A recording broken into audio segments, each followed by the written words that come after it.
Recording of evidence कहता है at the time grant of leave to contest, जब leave to contest court देगी तो उनको कहेगी कि आप shall part in the tribunal shall direct the party to produce his evidence on the day next. Party को कहा जाएगा जी अपनी एविडेंस ले आए। आगे कहते हैं जी rent tribunal shall treat affidavit filed by the party as evidence as evidence. अब जो स्टार्ट में जो एविडेंस देते हैं आपका एफिडेविट, वो उनका एविडेंस होता है। ठीक है, इसी तरह हम फैमिली लॉज फैमिली केसेस में भी आप देखते हैं तो हम स्टार्ट में जो जब एविडेंस होती है तो हम एफिडेविट जाके दे देते हैं पार्टीज के। ठीक है, प्लेंटिफ के साथ दो विटनेसेस के, तो वही पर आपके जो एफिडेविट होते हैं वो आपके होते हैं आपके दूसरा एविडेंस होते हैं। उसी पे फिर बाद में दूसरी पार्टी क्रॉस करती है। तो यहाँ पे हर एप्लीकेशन के साथ आप एफिडेविट दे देते हैं, और जब आ जाती है इविक्शन की तो उसके साथ दो और सपोर्टिव एविडेंस होती हैं, दो विटनेस होते हैं आपके एफिडेविट होते हैं, तो उन्हीं विटनेसेस को एफिडेविट को एविडेंस समझी जाएगी। And may on its own motion order the attendance of deponent to cross examination. फिर कोर्ट क्या करेगी, उन्हीं जिनके एफिडेविट होंगे उनको कहेगी कि जी आप आए कोर्ट में और उस पर क्रॉस होगा।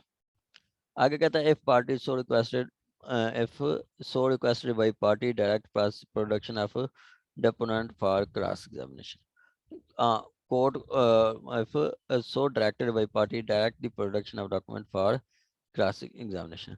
तो दूसरी पार्टी भी कह सकती है कि जी इन विटनेसेस को बुलाएं। हमने डेपोनेंट होता है जिसने ओथ दिया हो, जिसने ओथ दिया होता है, उन जिन्होंने ओथ दिया एफिडेविट दिया है उनको कोर्ट बुलाएगी कि जी आप आए, और उस पर पार्टी भी कह सकती है कि जी आप उनको बुलाएगी, आप आए और उस पर आप पे क्रॉस होगा। आगे कहता है the tribunal shall not grant more than two opportunities for production of evidence. दो से ज्यादा आपको डेटे नहीं मिलेंगी इसके लिए, एविडेंस के लिए। ऐसे सिविल में तो हम पता नहीं कोई दो दो तीन तीन साल कोई एविडेंस नहीं आती। ठीक है, दो दो तीन तीन साल एविडेंस नहीं आती, क्रिमिनल में भी नहीं आती। ठीक है, हमारा एक केस चला है 420/68 का, 2014 में चार्ज फ्रेम हुआ है, अब तक एविडेंस नहीं आ रही, चल रहा है। ठीक है, इसी तरह सिविल देख लें तो हजारों हैं, नहीं चल रही। लेकिन यहाँ पे दो एडजर्नमेंट, सिर्फ दो एडजर्नमेंट, वो दो एडजर्नमेंट से ज़्यादा नहीं दे सकता, और एक एडजर्नमेंट की वो बताता है कि वो एक एडजर्नमेंट भी आपकी नॉट एक्सेप्ट, मतलब 7 दिन है मेरे ख्याल है। चलें वो नीचे आ जाता है कि टू एडजर्नमेंट दी जाएंगी जो कोर्ट मुनासिब समझेगी। आगे कहता है court shall not grant adjournment for cross examination except with sufficient cause. अब एडजर्नमेंट के लिए भी आपको सफिशिएंट काज देनी पड़ेगी on and on the payment of cost. और कोर्ट आपको कास्ट भी लगा सकती है कि जी आप एविडेंस नहीं लाए तो आपको कास्ट लगा सकती है एज विटनेस बी। आगे कहता है जी after recording evidence parties if any bring the arguments of and tribunal shall pass final order. यहाँ तक आपको कंप्लीट हो गया कि जब एविडेंस होगी तो फाइनल बहस होगी, क्या होगी, आर्गुमेंट्स होंगे, फाइनल आर्गुमेंट्स होंगे, बहस होगी, बहस के बाद कोर्ट फाइनल ऑर्डर पास कर देगी। ठीक है, यहाँ पे वो दो नहीं बताया, 7 दिन का कोई टाइम नहीं, दो टू अपॉर्चुनिटीज देगी कोर्ट, टू अपॉर्चुनिटीज, वो एक अपॉर्चुनिटी 4 दिन की हो सकती है, 6 दिन की हो सकती है, 10 दिन की हो सकती है, जो मर्जी या कोर्ट की मुनासिब लगे, क्योंकि 4 महीने में उसने डिसाइड करना है। आगे कहता है tribunal to exercise power of sir civil वैसे कोर्ट। प्रैक्टिस में तो ऐसा नहीं होता कि टू अपॉर्चुनिटीज दी जाएंगी और क्रॉस एग्जामिनेशन की एडजमेंट नहीं दी जाएगी। यहाँ पर तो रेंट के केसेस भी बहुत लंबे चलते हैं। नहीं चलते मैडम, क्यों लंबे चलते हैं? सर हाँ, नहीं सर, हमारे केसेस में तो मैंने खुद अभी 2-3 रेंट के केसेस किए हैं, उसमें आप इतनी अपॉर्चुनिटीज दी गई कहाँ हैं पे प्रैक्टिस करती हैं मैडम आप? सर। पिंडी में सर। कहाँ पे? पिंडी में सर। पिंडी में भी यही एक्ट है? सर एक्ट तो यही है ना, पर वो मेरे ख्याल से तो डिस्क्रिप्शन ऑफ द कोर्ट है कि वो एक अपॉर्चुनिटी दे, दो दे। अब मेरे सामने की बात है कि मैं 10 दफा अपीयर रही हूँ, अपॉर्चुनिटी दी जा रही है for the cross examination, they were not crossing the witnesses every time they were appearing. पर ये है कि कोर्ट ने जो है वो कोई नहीं कहा, एट द एंड जाके फिर उन्होंने जो उनका राइट क्लोज किया और फिर आगे फर्दर फाइनल आर्गुमेंट से प्रोसीड दैट्स किया। दैट्स फाइनल, उसका राइट्स क्लोज हो गया।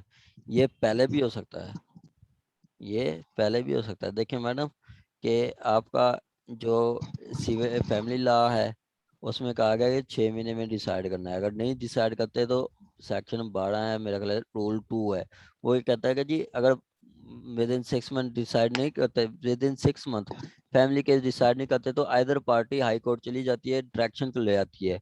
हाई कोर्ट फिर डायरेक्ट करती है, या तो कहती है कि इसको डे टू डे प्रोसीड करें, या उसको टाइम दे देती है कि जी आप 2 महीने में या 3 महीने में इसको डिसाइड करना है। इसी तरह जुवेनाइल जस्टिस एक्ट है, उसमें ये बताया गया कि जी आपने ये जुवेनाइल का जो केस होगा वो 6 महीने में डिसाइड करना है। नहीं करते तो वो दूसरी पार्टी हाई कोर्ट चली जाती है। यहाँ पे भी 4 महीने का टाइम है, तो आपके पास अपॉर्चुनिटी है, आप हाई कोर्ट रेट करें। हाई कोर्ट जो है फिर उनको टाइम कहेगी कोर्ट को कि जी इसको डे टू डे प्रोसीड करें, या फिर इसको दूसरा आप करें, एक टाइम दे देगी, या 10 दिन 15 दिन महीना, इसमें डिसाइड करें। आप हाई कोर्ट जा सकती हैं मैडम। ठीक हो गया सर, ठीक। पर क्या? सर वो दरअसल हम ये होता है ना कि जज के साथ ना मसला हो तो बाज लोग एप्लीकेशंस भी नहीं देते, ना हाई कोर्ट में जाते हैं। नहीं मैडम, आप आप मेरिट पे जब हो तो फिर चली जाया करें। जज को भी दो चार सुना दिया करें, ठीक है। जजेस को भी दो चार सुना दिया करें, कुछ नहीं होता। मैंने नहीं दो नहीं सर, वो मैंने कर मैंने लेते हैं। मैंने 2-3 दफा जजेस को सुनाई है, अच्छी सुनाई है। मैडम एक दफा मैंने ना 22 से 22 भी फाइल की, इधर बैठे थे रिजवान साहब, हाफिज रिजवान अजीज। अब सीधी सीधी 22 से 22 भी थी, उस पे शादी की थी और हरासमेंट की, हमने पिटीशन दी कि ये मुझे ये पसंद है, हरासा कार्ड है।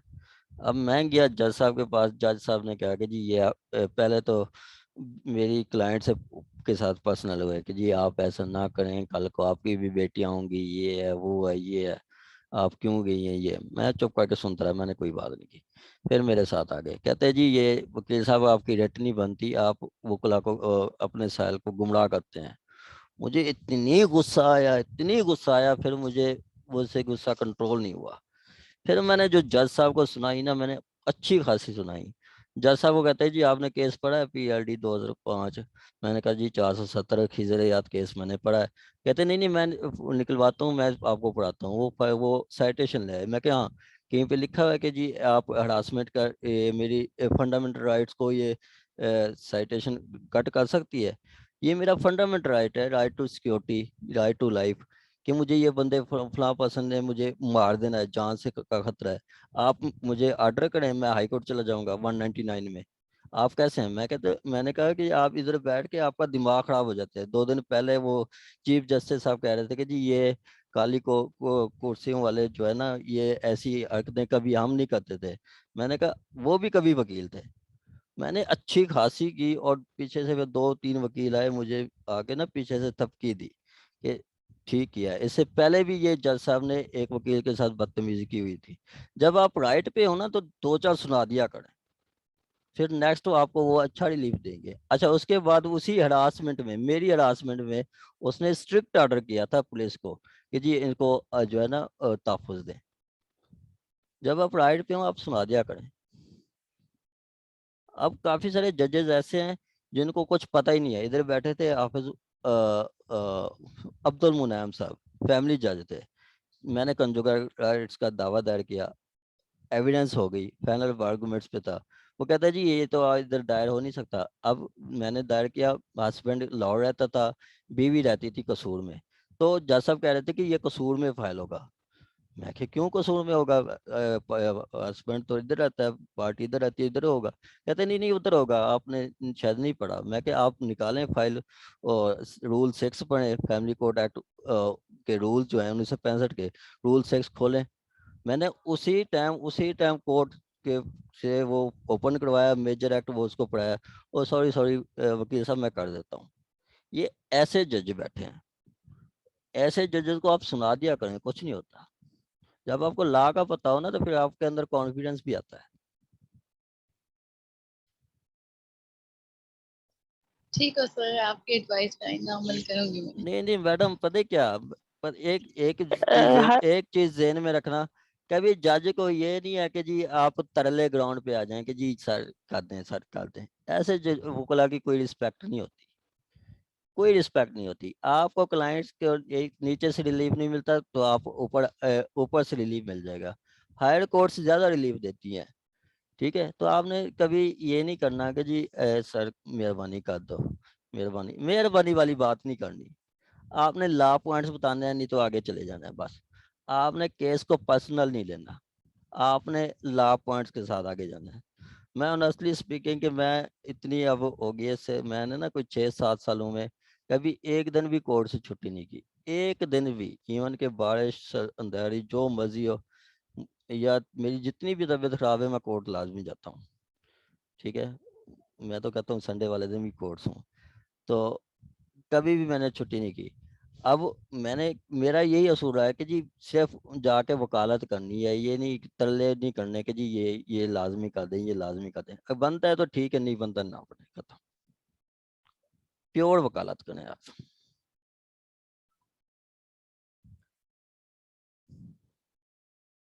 चलें जी,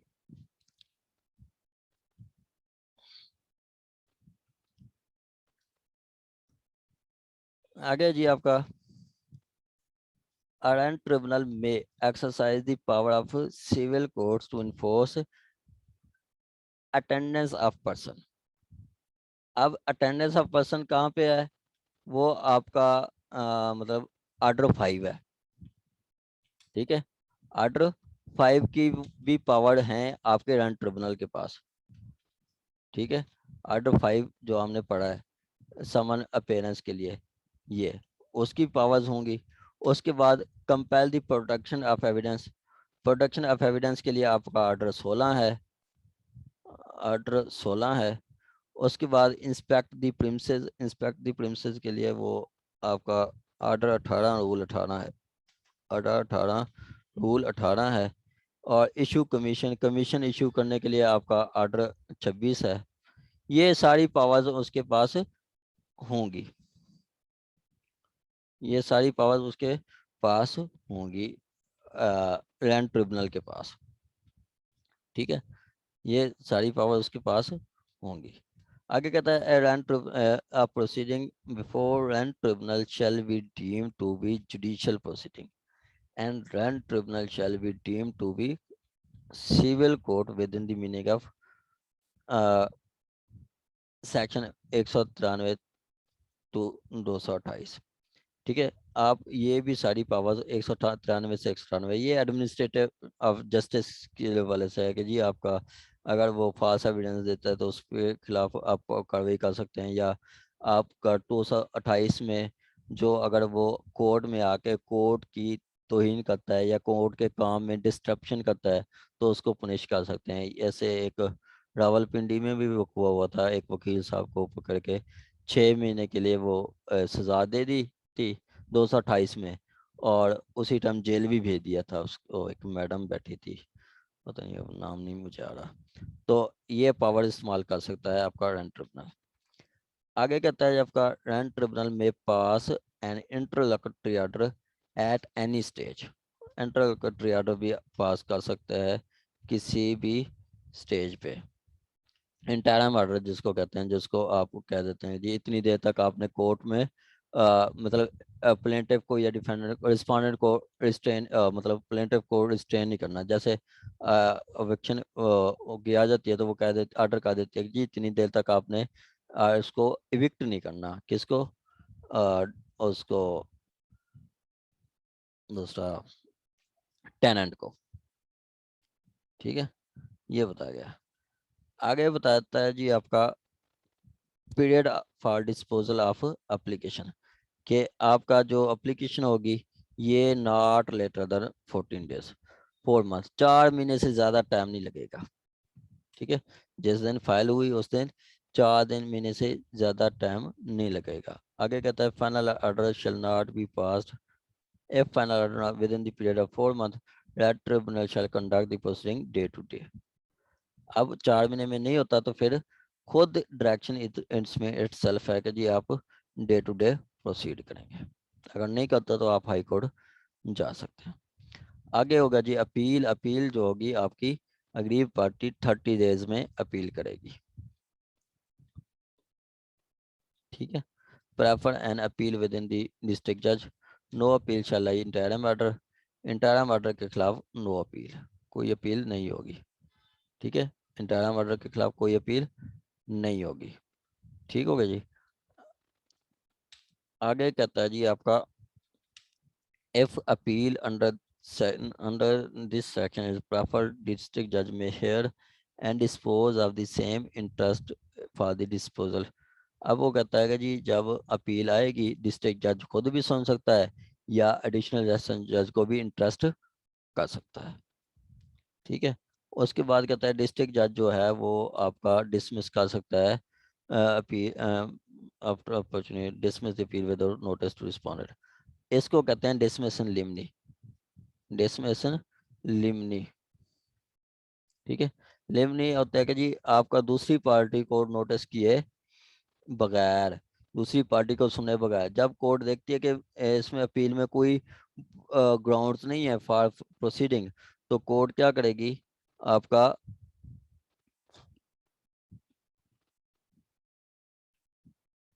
कोर्ट जो है आपका मतलब प्रोसीडिंग नहीं बनती तो वो अपील डिसमिस कर देगी। आगे कहता है डिस्ट्रिक्ट जज may where the consequences require suspend the operation of final order.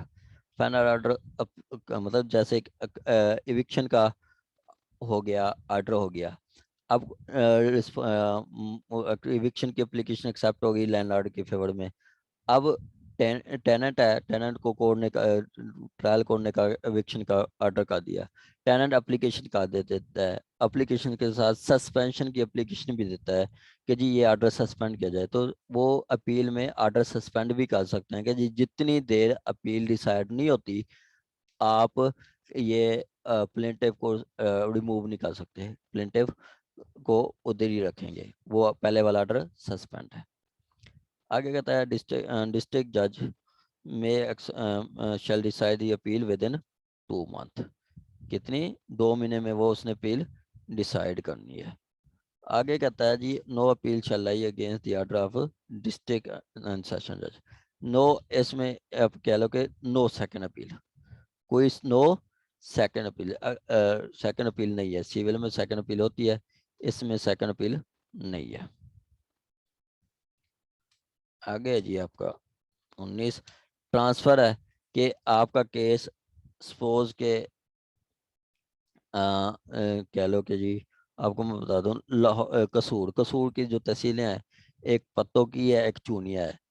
पत्तों की से चूनिया में केस ट्रांसफर करना है मतलब विद इन डिस्ट्रिक्ट, तो अप्लीकेशन देंगे आप डिस्ट्रिक्ट जज को, उसी डिस्ट्रिक्ट जज कसूर को।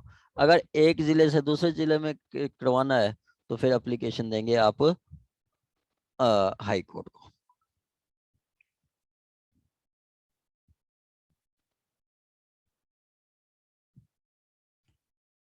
ठीक है, फिर आप अप्लीकेशन देंगे आप उसको हाई कोर्ट को।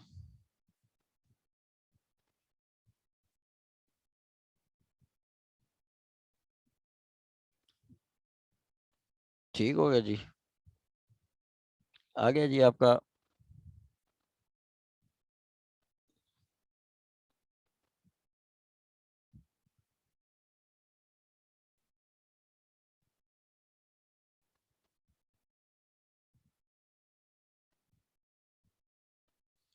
आगे चल रहा है जी आपका ट्रांसफर ऑफ ओनरशिप।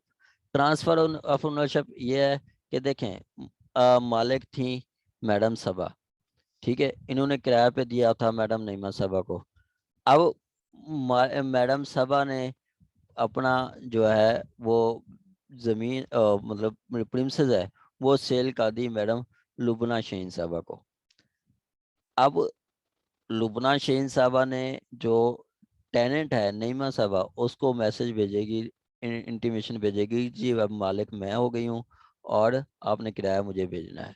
इसी तरह लुबना शहीन साहबा लैंड रजिस्ट्रार के पास भी जाएंगे, उसके उधर भी जाके अपना नाम लिखवाएंगे कि जी इस प्रॉपर्टी की इस प्रिंसेस की मालिक मैं हो गई हूँ। इसी तरह जब उस उधर जाएंगी तो फिर रेंट रजिस्ट्रार भी एक नोटिस भेजेगा टेनेंट को कि जी अब मालिक ये मैडम लुबना शहीन साहब हो गई हैं। तो फिर टेनेंट क्या करेगा, ये किराया देगा नए मालिक को, नए मालिक को देगा तो ऐसे समझा जाएगा कि वो किराया सही बंदे को जा रहा है।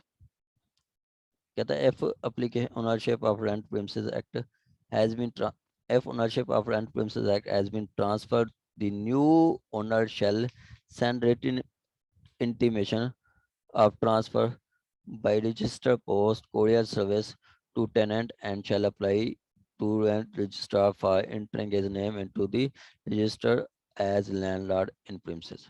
ठीक है, अब नया ओनर जो है एक तो इंटीमेट करेगा टेनेंट को कोरियर के थ्रू या टीसीएस के थ्रू कि जी मैं अब इसका मालिक हूँ। उसके बाद रेंट रजिस्ट्रार के पास जाएगा नया मालिक, जैसे मैडम लुबना शहीन साहबा, वो जाएंगे वो बताएंगे कि जी मैं इस प्रॉपर्टी की मालिक हूँ।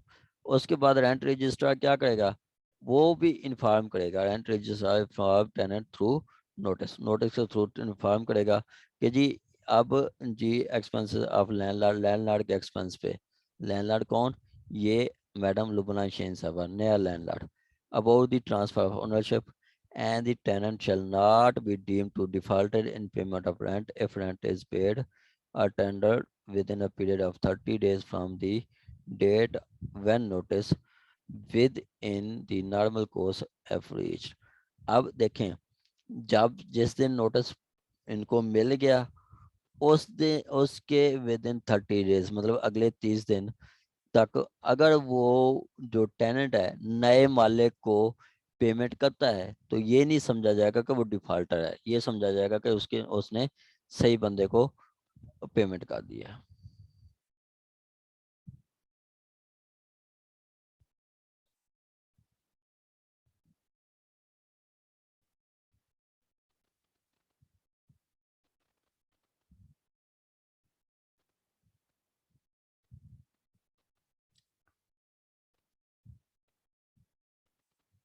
ठीक हो गया जी। आगे क्या है, आगे कहता है जी आपका एग्जीक्यूशन ऑफ ऑर्डर।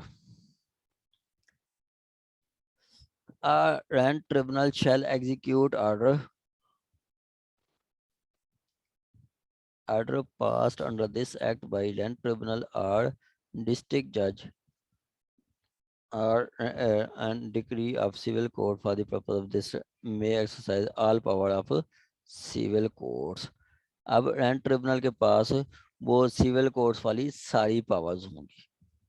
ठीक है, सिविल पावर ये आपके एग्जीक्यूशन के लिए वो आपका जो ऑर्डर है वो आपका ऑर्डर 21 समझ ले अप्लाई होगा, ऑर्डर 21 अप्लाई होगा,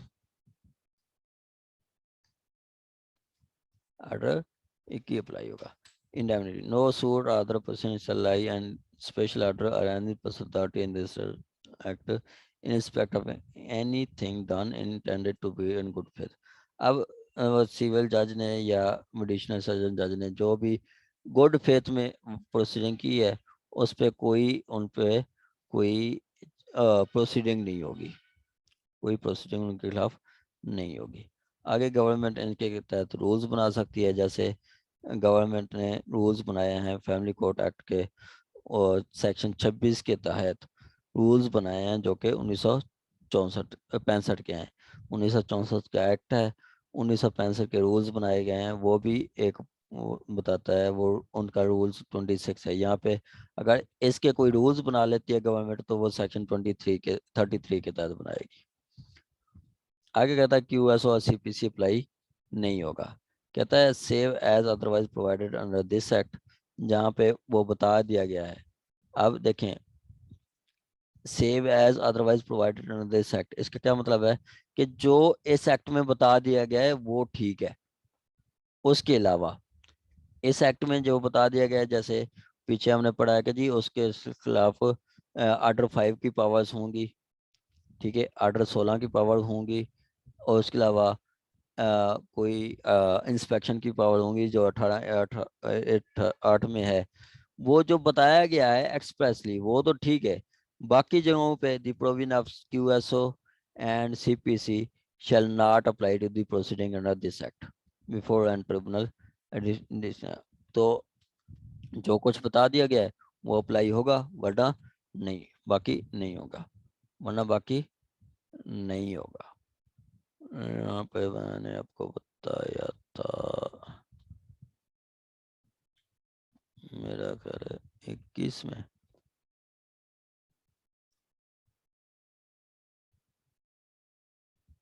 ये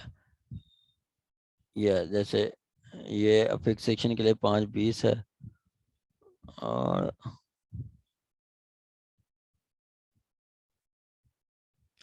26 है। 26 में बताया गया पावर्स ऑफ सिविल कोर्ट, जैसे आर्डर 5 है प्रोसेस कर सकता है, आर्डर 26 है लोकल कमीशन अपॉइंट कर सकता है, ये उसकी बात करता है 26 में, ठीक है।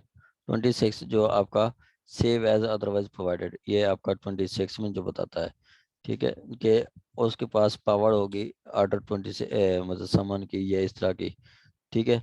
तो वो तो जो एक्ट में बता दिया गया है वो तो है, बाकियों पे ये आपका क्यूएसओ या सीपीसी अप्लाई नहीं होगी। आगे कहता है अर्बन एंड प्रिंसिपल एक्ट जो था वो आपका खत्म हो गया है, वो रिपील हो गया है, लेकिन वो रिपील हो गया है, लेकिन उस एक्ट के तहत जो प्रोसीडिंग चल रही थी उनको उसी के तहत डिसाइड किया जाएगा, उसको उसी के साथ डिसाइड किया जाएगा। आगे क्या कहता है, अपील जो उसके तहत चल रही थी उनको भी उसी ऑर्डिनेंस के तहत अपील डिसाइड किया जाएगा, ठीक है। जो आगे कोई अपील पेंडिंग है तो उसको भी उसी के तहत डिसाइड किया जाएगा, ठीक है। आगे कहता है rent tribunal under the appeal director shall perform the function as rent registrar till the appointment of special जज। रेंट ट्रिब्यूनल जो आपके रेंट ट्रिब्यूनल होंगे उस एक्ट के तहत, जो नए एक्ट के तहत रेंट रजिस्ट्रार हैं, वो रेंट ट्रिब्यूनल जो हैं वो नए एक्ट के तहत जो रेंट रजिस्ट्रार होंगे जब तक नई अपॉइंटमेंट नहीं होती। पहले होते थे आपके रेंट कंट्रोलर, जिसको रेंट कंट्रोलर कहते थे, वो पिछले एक्ट के तहत थे, वही जो एक्ट होंगे उनको हम कहेंगे इस वक्त रेंट ट्रिब्यूनल। उनको रेंट कंट्रोलर को अब हम इस वही पहले वाले रेंट ट्रिब्यूनल बन जाएंगे जब तक न्यू अपॉइंटमेंट नहीं होती, ठीक है। आगे जो है आपका रेंट प्रिंसेस ऑर्डिनेंस 2007 का आया था वो भी रिपील हो गया है, ठीक है, वो भी रिपील हो गया है। ये आपको बताया गया जी, ये रेंट प्रिंसेस एक्ट 2009 में। यहाँ तक किसी का कोई क्वेश्चन हो तो आप पूछ सकते हैं।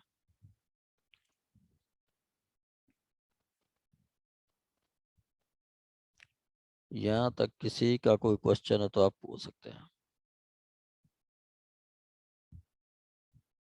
आवाज आ रही नो है सर, मेरी? समझ आ गया आज का लेक्चर सही से। जी जी सर, सारे लेक्चर सही से समझ आ गया, कोई क्वेश्चन नहीं है। अच्छा, थक गए होंगे आप सब। हाँ जी फराद साहब। नहीं सर, फ्रेश नहीं है। अच्छा अच्छा ने जी सर। और थक तो नहीं गए? नहीं थक रही है, मुझे नींद ही आती है, थकता नहीं हूँ मैं। चने चने चने ठीक है, चने। अब इसका आपका टेस्ट होगा वही फ्राइडे को, नहीं थर्सडे को, ओके नहीं थर्सडे को नहीं होगा, वो फ्राइडे को होगा, क्योंकि थर्सडे को तो दूसरा होता है। इसका टेस्ट फ्राइडे को होगा आपका। फराज साहब मंडे वाले दिन भी ट्यूसडे को भी टेस्ट है आपका, सीपीसी का, जी, ठीक है सर। ठीक है। ट्यूसडे को सीपीसी का कहाँ तक है? वेडनेसडे को नहीं ले लेते मुझे, थर्सडे को, ट्यूसडे को मैंने फैसलाबाद होना, लेट आऊंगा काफी ज्यादा। अच्छा तो लेट भेजना, कोई नहीं, लेट भेजना। ट्यूसडे को चलो आपका मैं लेट। सीपीसी का टेस्ट होगा 78 से आपका पूरी बकाया रिमेनिंग, और ये जो एक्ट है इसका टेस्ट होगा जुमेरात को।